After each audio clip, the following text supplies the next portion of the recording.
তবে আবারও মাঠে নামছে আওয়ামী লীগ। না, আওয়ামী লীগ সরকার থাকাকালীন সব দিক দিয়েই ভালো ছিলাম।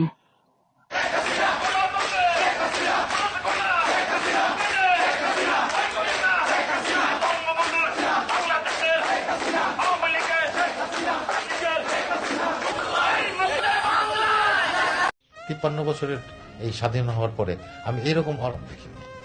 আমি দুঃখিত যে এই কথাটা, সেটা হচ্ছে পরিস্থিতি মনে হয় এমন একটা জায়গায় বা গেছে যে কেউ। গত 24শে নভেম্বর আওয়ামী লীগের ভেরিফাইড ফেসবুক পেজ থেকে আগামী 3 মাসের কর্মসূচি ঘোষণা করে আওয়ামী লীগ। তারপর থেকে গুঞ্জন উঠেছিল আওয়ামী লীগের সর্বস্তরে জনগণের উপস্থিতি নিয়ে রাজপথে নামবে আওয়ামী লীগ।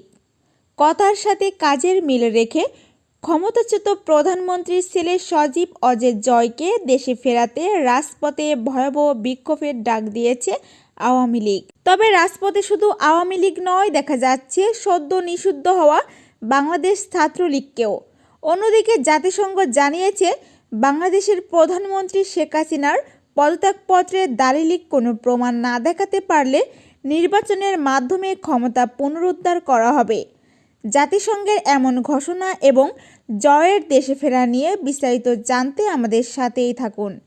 বৈষম্যবিরোধী ছাত্র আন্দোলন থেকে রূপ নেওয়া সরকার পতনের এক দফা আন্দোলনে দেশ ছেড়ে পালিয়ে যান সাবেক প্রধানমন্ত্রী শেখ হাসিনা।